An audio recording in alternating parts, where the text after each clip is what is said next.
Hello and welcome back to episode 2 of the Football Podcast, where today we'll be discussing about the future of football. I'm your host, Matthew. Let's introduce the others. Today, alongside me, we have Nathan McElwain. Hello. Will Barham. Hello. Slater. Hello. And Thomas Keeling. Hello. So let's get into episode 2. So, obviously with the pandemic, the fans have been affected, and those that we discussed last episode about the people who live and breathe football. So the fans not returning, what will that mean for money-wise and financially for those fans that have been working, trying to get season tickets? How will that happen, Nathan? I think, the fans not going to the game. I know that I'm going to miss the game, not going for, I think it's rumoured to be about until early next year. So that's going to be a massive blow to my weekly routine where I'd normally have football training in the morning and then go off to a Pompey game in the afternoon. And I think money-wise, it's definitely going to help the supporters, because some clubs, some higher tier clubs are going to be paying probably about £700 for a season ticket. I know that's definitely not the case in the Premier League, like Manchester City. It's like £3,000 per game to go in the premium box. But yeah, it's definitely going to be a massive loss for the clubs, as some of the lower league clubs, their usual income is off ticket sales, and I think that some lower league clubs without the ticket sales are going to collapse. Definitely, very good points there about the fans and the most ticket sales there. Joe, do you think about the young people? We're quite young. How will they be affected? Well, like loads of kids love going to football games. So after this pandemic, I don't know whether there will be massive crowds again.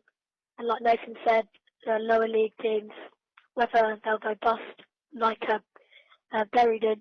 But so no, I'm not sure. Yeah, everything's not sure at the moment, really, especially with sport. Will, do we think about cleaning the stadium with the fans?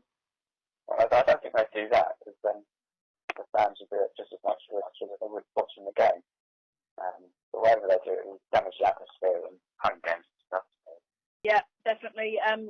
I'll try again with Tom later. But Nathan, another one that came up, the community, will they say to the fans, Manchester, they'll say to the fans, why don't you send a message to a care home? Do you think they might do that?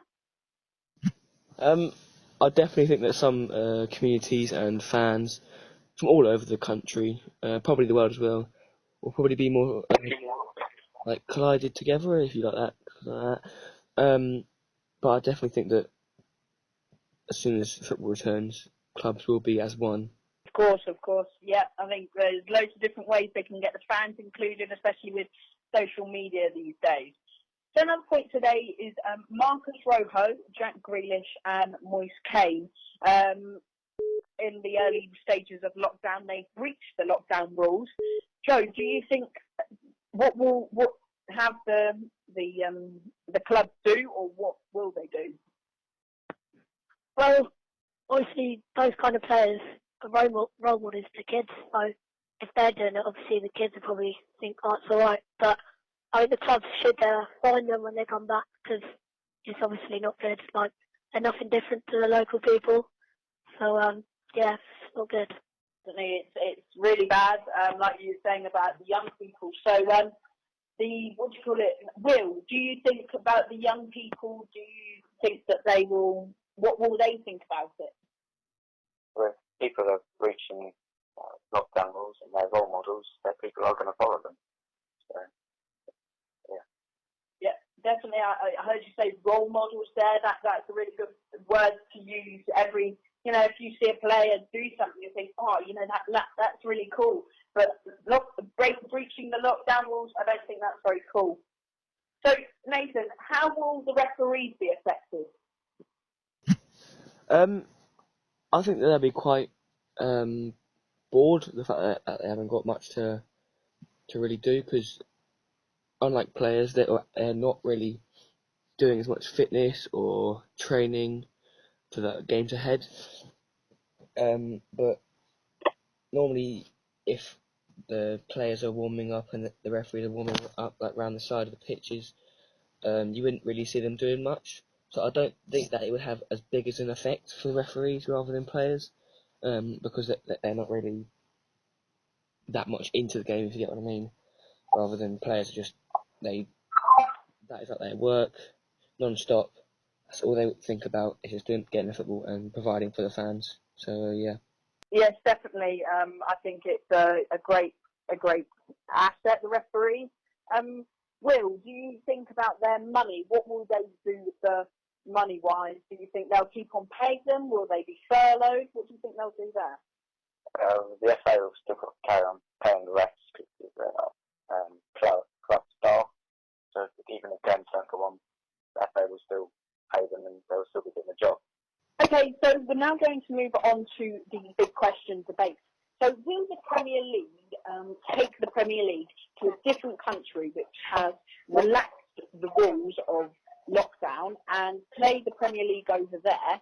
And once the UK has come out of the lockdown, do you think they'll bring the Premier League back? Nathan, do you think this is a good idea?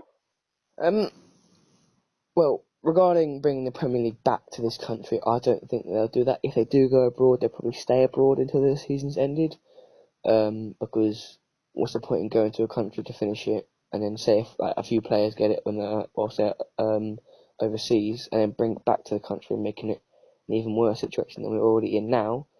I can't see it as being a good idea, but I can see them going abroad and finishing the league and just doing it on TV and just promoting the Premier League in other countries, so that maybe countries that aren't as fortunate see in the Premier League, and maybe they go to a country where that is the case, and they just showcase how good they are.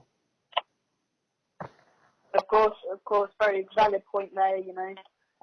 But Joe, do you think they will do this to other leagues, so the Championship, League 1, League 2? Do you think now they'll do that to them? Well, I don't think so, because I just don't think it's a great idea to move to other countries, because obviously they're not going to get the fan base that they would. And because this pandemic's happening, lots of the lower league clubs won't be getting much money in, and obviously they haven't got much money as itself, so obviously the trip over there for the players and to buy a stadium there and carry on, I just don't think it won't happen, no. No, definitely money-wise. Will, like Joe was saying about the stadium, do you think they'll carry on with it and they'll lose a lot of money? Will? They definitely lose a lot of money, but I think they probably just hire a stadium whilst they're in a different country. But they would definitely not get the same fan base that they would in this country. Of course, yeah. The money part of it is just going to be absolutely massive. And I know Arsenal go to a different country to go on a retreat. They went to, I think, Saudi Arabia, that's Bavaria this year to sort of get the players to unite and still training out there. Do you think they will basically take them out there and do training and not play games? Yeah, they should definitely train them to make sure they are still physically and mentally fit, but don't play games, because that could be putting more people in danger than it should be. Yeah, very valid point there, and all the fans that travel over as well. And also, when you're sitting on a plane next to someone, you're obviously not 2 meters away. So that concludes the second episode of our podcast. We hope you enjoyed it. Stay home, stay safe, and we will see you next week. Goodbye. Goodbye. Goodbye.